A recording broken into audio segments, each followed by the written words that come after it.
Hello everyone, welcome back to another episode of No Hold Time. We are still in Vegas. This is our second episode recorded. We're really excited because we have some of our current customer and partners joining us. We have Lauren Edrington and Todd Sale from Corpay and Bank OZK. Really appreciate you guys joining. Thank you for being here, and Brian's still here. I'm still here. Sorry. Happy to be here. Yeah, how is your first couple days in Vegas been so far? It's been good. It's been great. I'm reminded how much I dislike smoke. Yeah. I forgot people smoke until I come to Vegas. That is the thing. It's weird that people still do it.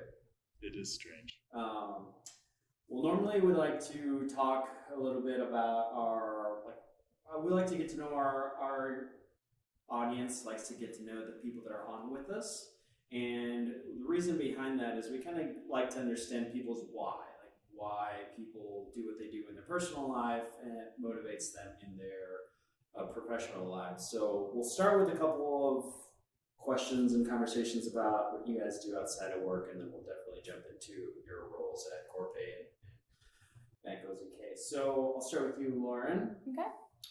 I know you live in Arkansas. I do. Because we've been there together. I've met some of your colleagues and been to the Bank OZK offices, which are amazing. Those are some of the nicest offices I've ever been in. And I know you're a sports mom. I am. Brian and I can relate to that. And you're running around getting them to different sports. So tell us a little bit about that. So it's my life is crazy, during the day at work, and my life is crazy at night. I always tell everybody my real job kicks in the evenings whenever it's like full on mom mode, throw the sports in there. It's fun though. I grew up encouraged by, my family and parents to kind of get out there. You get to meet different people, make, different relationships and connections that you wouldn't normally do in day to day. Yeah. And then it's fun for us as adults because we get to make friends, when we travel with the different families. So it's fun. It's busy. What sports are you supporting currently? So my husband and I, you don't know this, but fun fact, we usually coach one of the Parks and Rec leagues. Mm-hmm. So it's been volleyball, which is our oldest. She does volleyball, basketball, and then our son, baseball. And then we have a youngest, and she has not figured out what she wants to do yet. Yeah. But, if she doesn't do volleyball, basketball, or softball, something's not right. I always wonder how many miles we put on our car at night for just kid stuff. I'm going to tell you, it's insane. Yeah. Same thing too. And I think I always told my wife, I'm like, when my kids turn 16, I'm terrified of it, but I'm also expecting like a vacation because they can go drive themselves to practice or whatever it may be for a while. And they'll take their little sister too. Yeah. It's really awesome. I know that you like to golf. It's one of your hobbies. Do you have a handicap? I'm not the greatest. However, I always tell everybody, if it wasn't for me, my husband would struggle. Yeah. He doesn't think that's true. No, we just go out and play. Something for us to do, kind of disconnect from everything else that's going on, being parents and having jobs and careers and just time away. Typically, there's a group of us that'll go, or they'll have off days and we'll just go. But the last time we played, which was about 2 weeks ago, I told him, I was like, I'm glad I could come with you today and really help you out because you got birdies and pars. And he was like, right, keep bragging. But yeah, we love it. Awesome. And then, so Todd, I know you live in Nashville now, but you're from Iowa. Yep. And you are a Cubs fan. I am. I'm also a Cubs fan. We've talked about it on the podcast before. I like hearing people's, how they became Cubs fans, because there's generations of people that didn't live in Chicago or didn't live where a AAA affiliate lived and just had access to WGN and their fans, and now their kids are fans. So is that what's similar to you? Is it a WGN thing, or what's the genesis behind the Cubs fandom? It's a WGN thing, but it's also in Iowa, the Iowa Cubs. Yeah. The AAA team is out of Des Moines, and there's not a lot of other things to do in Des Moines. So you're a Cubs fan and a Cubs fan. Right. Yeah. I lived in Austin for a while, and the AAA team would come through to play the Brown Rocks, which is the Rangers. They were with the Rangers. So like Javi Baez and Chris came through there the year like leading up to the World Series. So I got to see them. But yeah, it's really cool to meet other Cubs fans who aren't from Chicago. Yeah. And I know you did live in Chicago for a while too. So did you get to enough Cubs games? You can't get to enough Cubs games. Yeah, when I lived in Chicago, probably still the same now, you couldn't get to a Cubs game, but you go to any White Sox game that you wanted to. So that's not super helpful. But yeah. It's still like that on the south side, poor guys. So I mentioned you live in Nashville, and Nashville's a great music city. I know you're a music fan, like going to concerts. What's your favorite concert you've been to in the last year? Well, if you need more than one, I'll give you two. Yeah, the thing is, I'm not even going to say it was a concert, because when we go to a lot of concerts. What I really enjoy is going to see live music, like downtown. And recently, it was about after midnight, and it was a band, and they played 90s rock, which is not something you hear live. And it was just amazing. So I'm going to give it up for, I think it was Ellen and the Degenerates was the name of the band. And I'll say that was my favorite experience. Where's your favorite bar in Nashville, downtown? If you had to go pick one, where would you tell people to go? So there's a new one that's pretty good. It's the one that Morgan Wallen threw the chair off of called... it's not his bar, is it? It's not his bar, but his bar is opening. It's Eric Church's bar. And It's called Chiefs. And the reason it's my favorite is it's like multi-story, and 2 levels are a mini version of the Ryman. Oh, Really? And you think, how did they do that? And you see it, and you're like, this is just dumb. And then you realize, wait, it's got okay acoustics. It's got great sights of vision, great show. So yeah, call it Chiefs, but there's so many good places to go. That's awesome. I need to go the next time I go see you. Yeah. Sure. Something we've started doing on the podcast is asking our guests to share a good or bad customer experience that they've just gone through. Todd, do you have one? So coming out here to Vegas, I'm a frequent flyer, and I get into the airport. It's a sea of people, and I go right through. I skip Clear because Clear's got a long line, which aggravates me. Yeah, me too. I go to TSA. I wait. I get up there, and they scan like, you're not TSA. And I had that moment of impossible, and then I realized who booked my flight, and it was somebody else that booked my flight. So I lived. Yeah. I did live. I went through, normal check-in, so that was obviously a bad experience, but Delta made up for it. So I went into the Delta lounge and I said, I have a really weird request, but can you fix my ticket for coming back? And somehow she knew exactly what to do. Yeah. She saw a typo. She fixed it. She's like, did something to confirm it. I go onto the app. It shows me as whatever it shows. Like, wow. That's awesome. Nice. Yeah, good recovery. And it wasn't even their fault, right? Right. That I've had that TSA pre-check panic mode too. It's like, I have to take my shoes off again? I haven't done this in years. I honestly didn't know what to do. It's like shoes, laptop. Yeah.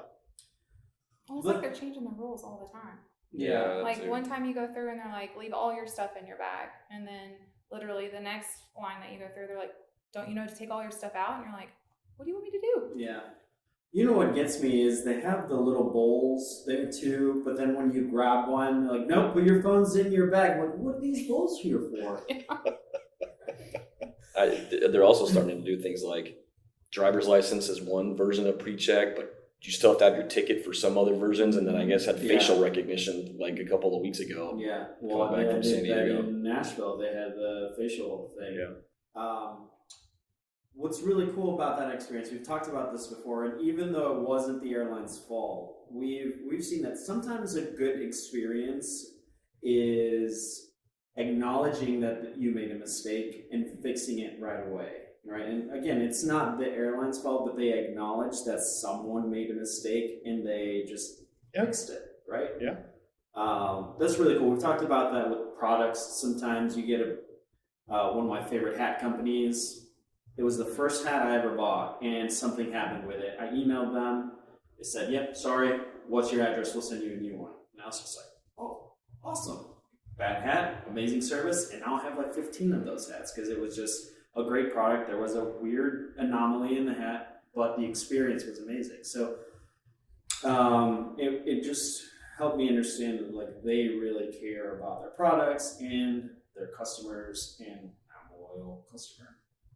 Lauren, do you have customer experience? I do. So another thing that, is crazy and keeps us going is my daughter decided to start a little t-shirt business.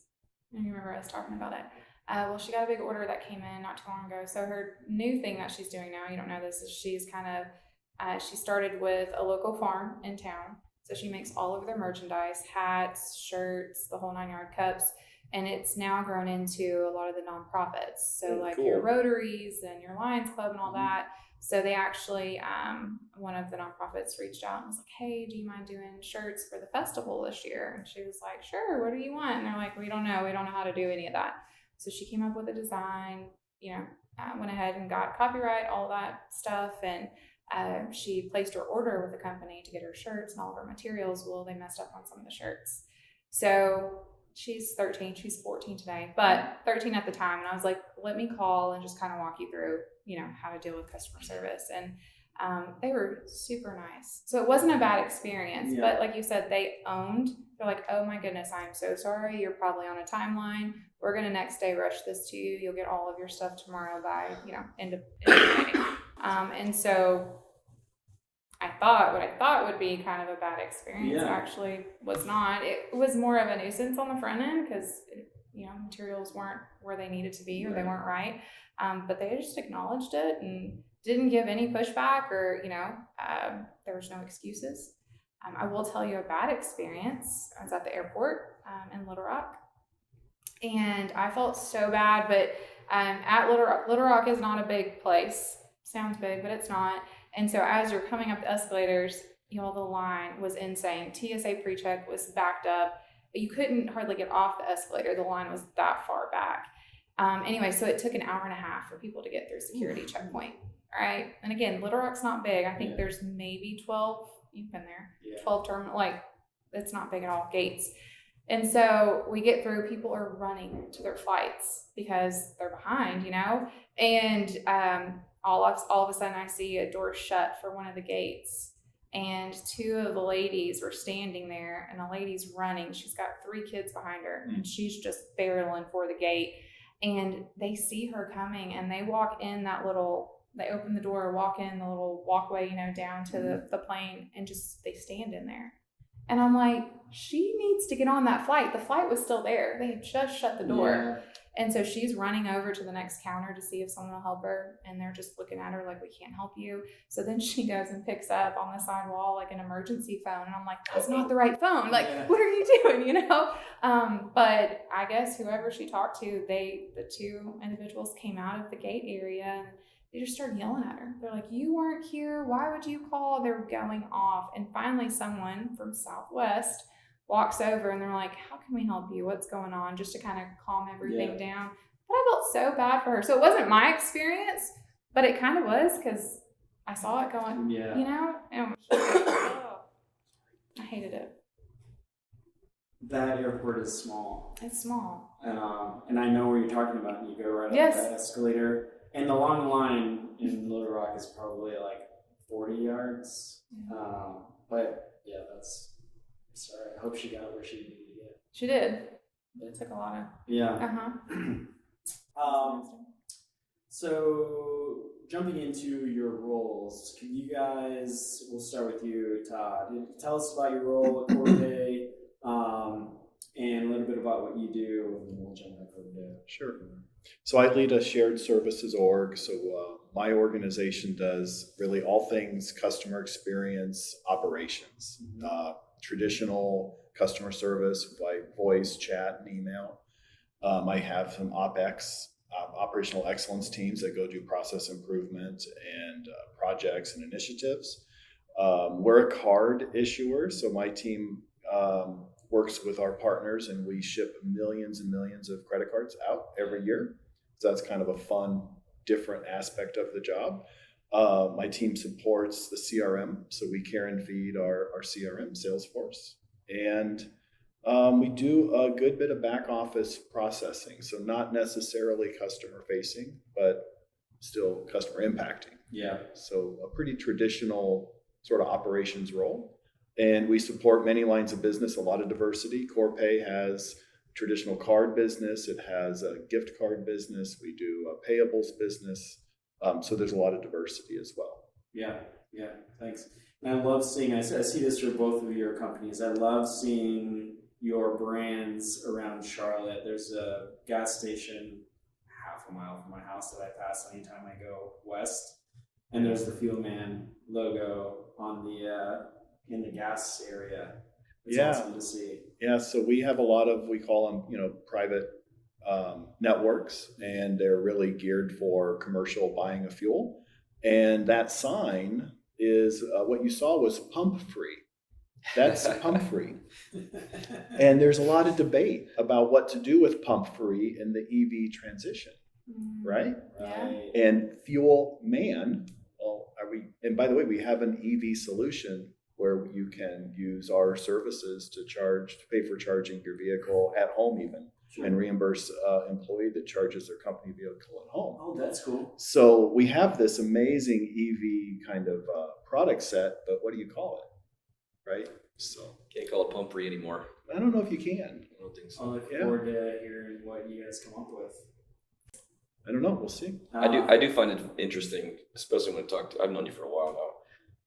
You guys touch so many areas of the world that normal consumers may not even realize or think of.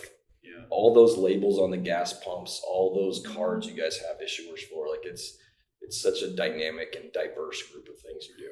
I like to share with our teams that what we do is incredible value, because our clients, in some areas, they move freight. So we're feeding the world, right? If you think about it.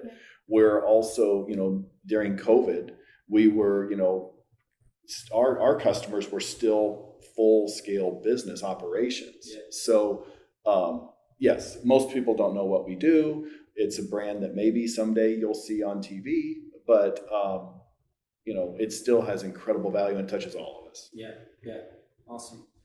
And Lauren, same thing. Charlotte is a very fast-growing city, and I see this project is being financed or funded by Bank OZK, which is really awesome to see. I know you guys and some of your leadership has spent time in Charlotte as well. Tell us about your role. So my role consists of Senior Vice President over customer care. And so operations, kind of like Todd, but what comes with that is a lot of different intricate parts. So call centers in general, we also as a financial institution offer online services. So we have all of the online origination and account opening. We service all of the customer inquiries that come through the different channels. So we work through those, as well as projects and initiatives, quality assurance, mapping everything out and just kind of growing and evolving with the industry as it continues to change. Yeah. I always liked how they put operations as the title, and you have 1,000 things. I know, it's right? Like, where does it fit? Just put it in operations. Exactly. Yeah. And I think it works, I would sit here, I would be lying to you if I sat here and told you that, career-wise, I said, at the very beginning, I'm going to call center operations, right? Yeah. Or customer operations, CX operations. I don't know. It's just something that I think as an individual, if you love the challenge and you like to constantly grow and you thrive in that type of environment, it just kind of sucks you in and you have the opportunity to do a lot of things. I'm not one that sits still very well. So, whether that be at work or at home. So we're in Vegas, Yep. Customer Contact Week. I do that way too many times. There's thousands of vendors, thousands of technical, changes, lots of workshops and things like that. When you come to these types of things, well, the question I'll start with you, Todd. Is there something that you're looking to grab from these events? Is there a new technology that sparked your interest? Is it a networking thing? Like maybe where's your focus at when some of this happens? And then a two-part question. You've been in this business with us for a while. Has in the last 3 to 5 years, there's been lots of innovation. What has changed that's sparked and worked for you guys, and maybe what's still the same as it was maybe 5 to 10 years ago? Wow. Fine. You already Do you forgot have the that, first question. First one is Why am I here? why you? What's my name? Why you here? What day is it? All right, fair. Okay. So why do I come to these events? Yeah. Let's just start with that. It is to connect with our partners. So it was great to connect with you guys, and there's a couple other partners that I'll be connecting with later today. I do really enjoy walking the floor.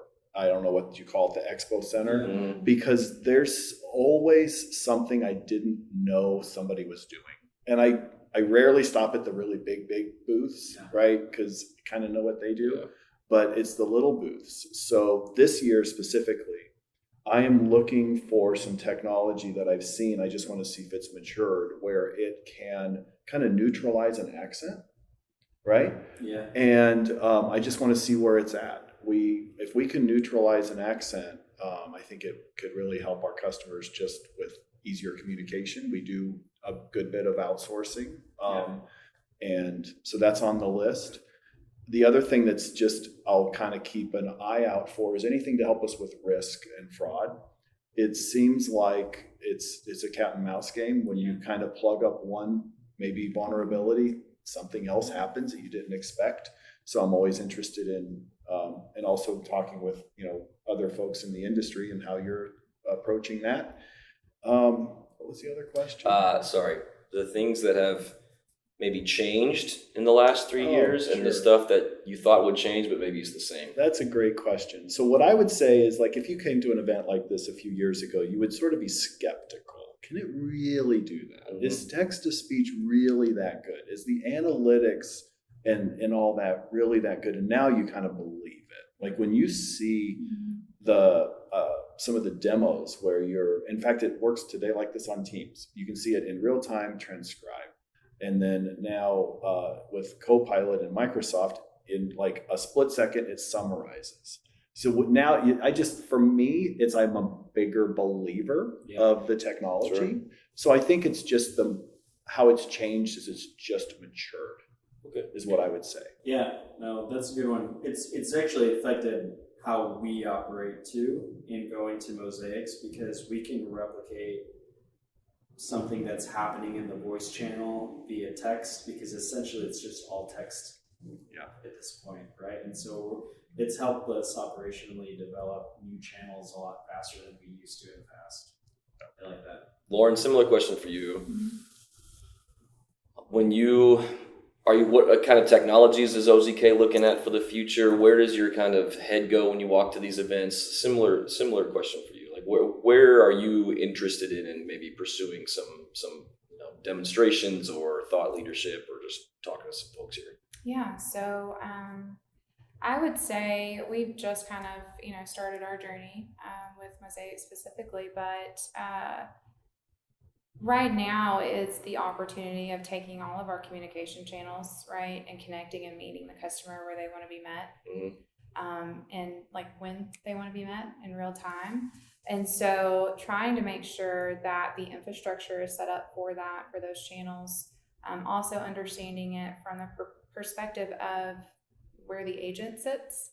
How does that look for them, right? Are we adding an additional service, a login, another browser that they have to use, or can everything kind of, be in one platform? I think you make it easy for the customer, but then also if you take a step back and make it easier for your agent, it's tenfold, right? What the customer's going to experience. So that I would say would be strategically for us looking at that.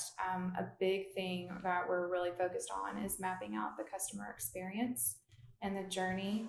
I know people talk about CX and how it's a big deal, but I really think where we miss and there's a disconnect is, you can throw all this really awesome technology and all these cool gadgets and tools, but okay, you might fix the problem, but but did you really map out what the actual problem was? Like, what's the root cause of that problem? So effectively problem solving and taking that to connect to your strategy and your initiatives, I think is really important.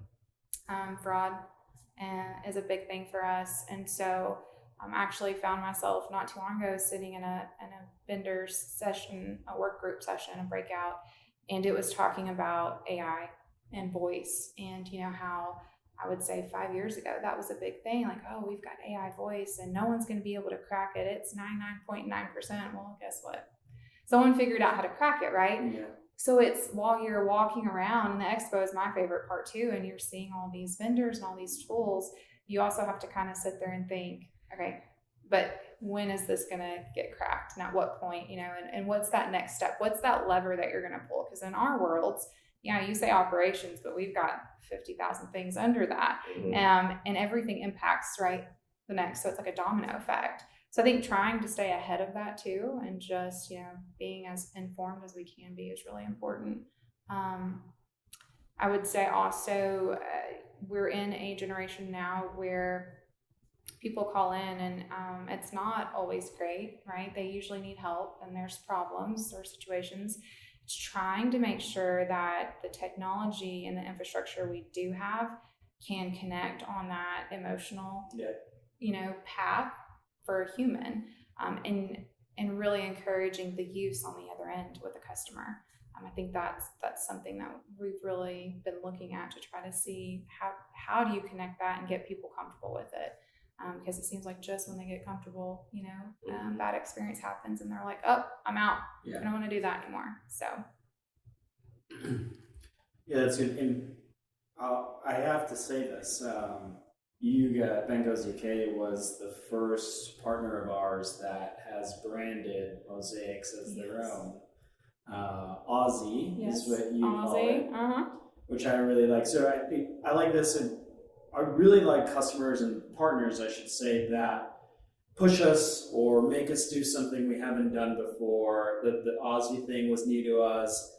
Todd, you've always been great about pushing us to provide better numbers, because the insights that we can provide is going to help us be better for you, be better for your customers. We had Grant Revion, who's making us develop a whole new product set. And so we really appreciate partners that ask us to be in it with you, and you guys have always been really good at that, so thanks. I know I jumped in front of the question you were going to ask, okay, Brian, but I had to mention Aussie. You got to mention Aussie. Yeah. So you're saying you like it when we text you or call you and we're like, hey. Yes, because like at this point, right? Like, I know that you are reaching out because it's something critical, right? Or you want to confirm something, and the level of partnership that we've built with your company is just at the point where we want to make sure that not just that our business is performing as well as it should for you, but that your jobs are not harder because of us. We want you to look better because of us, not worse. I got to ask the Gen AI question because it's always on everyone's everything these days. Have you started tackling it, or is there a use case that maybe something in there is? Are you getting direction from above that you have to do it? Like, what's Gen AI to you guys this next year or 2 years? Well, so we're definitely starting to explore it, and just in the last 2 weeks, my immediate boss has woke up and said, hey, we should probably be like really looking at that. I'm like, yeah, here's what we're doing. And I gave him the list. And so now he wants to meet with some partners. He thinks we should, go and maybe invite Forrester in to talk about it. It's just weird. Something's happened just in the last couple weeks. So did you tell your boss about the awesome expert demo that we did doing our QBR? Well, definitely, I think there's an opportunity in that channel. But where we're focused is, like, you got to start somewhere, and we're really focused on helping the associate. Yeah. Right. So we have we're looking at in Salesforce to do the account summarization. which is like That's the a great use case. no-brainer stuff. Yep. We, and this is embarrassing to say, we finally are launching, you can ask a question and then it'll bring back the answer. Today, I'll call it yesterday, when you asked a question inside of our platform, it would give you 17 articles that you had to go explore find the answer. Now it's just answering the question. We've learned that requires a whole different approach on content. Right? So it's not as easy as you think it should be. And then obviously it's super exciting we had like what I think of as dumb chatbots, very linear, very helpful, right? Because if the only thing it did was triage the need, so when it went to a human, they kind of shortcut the conversation. I mean, that's got value, right? And we're very transparent. It's a chatbot. The idea of taking that and making it more conversational, and the idea of taking that and not having to have gigantic development cycles and time and effort to scale is pretty big for us. I like that we've heard of this a lot from other partners, is not only improving the customer experience, but the employee experience, because ultimately better equipped employees and happier employees provide a better customer experience. So we've heard a lot about that. And well, and you live in finance, financial. So by putting it on the internal pieces, your risk is reduced dramatically. That's right. From the start. That's right. Now as this thing is maturing. Mm-hmm. How about you, Lauren? Have you guys tackled AI at all? Exploring. Yeah, just looking at it. Our big focus again is just from the agent perspective, so internal more than anything. I think there's tons of different tools and resources that can be provided from that perspective. And so once again, trying to make it easy, for your team can turn around in tenfolds and give what the customers deserve. So everything is constantly changing, and it's like it seems like it's just quicker and quicker, the change, right? The evolution of that. And so just learning, like internal learning, training modules, like all of that, that's something that would be wildly successful, because you can only have so much time to pull your team right off the phone to train them. And then by the time you do that, guess what? A new procedure's been pushed out, and so. I'm glad to hear that you're doing the search and answer piece, because we've got a couple proposal requests that came this last few months for that same use cases, for the same problem. You go online, you search, I have this, and it pulls back a bunch of SharePoint articles that you have to click and search through the things. Some of the stuff that we've heard from customers lately have been, ask the AI or GPT, whatever it is, as if you were talking to a manager on a call floor. So I have a customer on the phone who needs this to do this. What should I do? Where normally you have to wait and be in queue, and now it's starting to answer it. I think those are some of the easier, I shouldn't say easier, but the use cases that are probably going to be good to start with, because the agent's aware of that answer is not right. I'm not going to tell it that one, versus just customer facing pieces. Well, the other thing I've done, so yesterday, thank you for bringing Forrester in to talk to us, right? One of the things that they said was some majority of business users are using some AI, ChatGPT, something, but they don't want to admit it, right? So one thing I did recently, a supervisor level leader, been with us for a long time. I'm a super big fan of her. She struggles writing concise emails, to a point where when I get an email from her, and she knows who she is, if she's watching this, I love you, right? I used to get these emails and I just dreaded it, because I'd have to read it 4 times to understand it. I've taught her, or showed her, ChatGPT, and also showed her how to take out sensitive data, right? So there's none of that. And oh my gosh, it's like life-changing for her in terms of the perception of others in her role, right? So that's great. I'd love to see that. Well, and then it's also a confidence booster, right? It is. So then you get someone who's more engaged, confident, and wants to just continue to push on. That's right. So that's huge. She has tremendous skills, just that's not one of them, right? So that's interesting that you bring that up, because a lot of times through conversation, generative AI comes up and it's like, well, it's going to take all of our jobs one day. And I'm like, so you sit, you kind of think about it and you're like, okay, well, I can kind of see where they're coming from. But at the other end of that, how much can it help you? How much can it build your skill sets in areas that you're not getting coaching or help, from other people, just because we're all strapped for time. And there's only one of us, and you can only be pulled in so many different directions. But it's like, what if it didn't?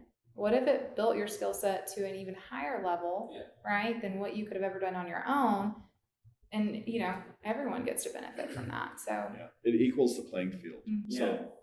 Also, I think for agents, Lauren, one thing that it could do is maybe take some of the easier tasks away from them, some of the things that maybe they think are mundane, like easy stuff, and they're upskilled to do the more difficult things and maybe challenge them in a good way too, right? I like that.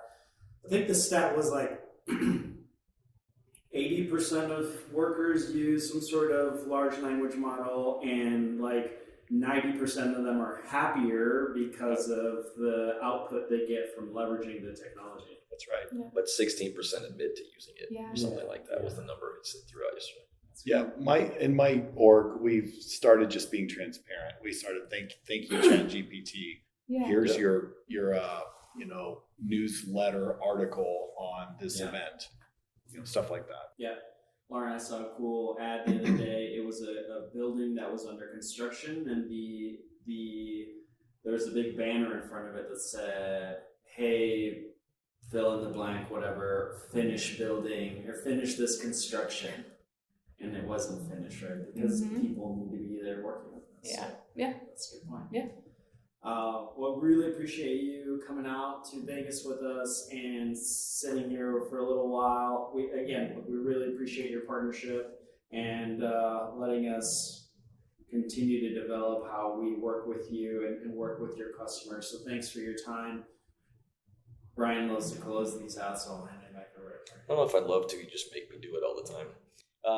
Anyway, mosaics.com/podcast for all the episodes. If you want to join us like these two amazing guests, please submit there, and we will see you next time.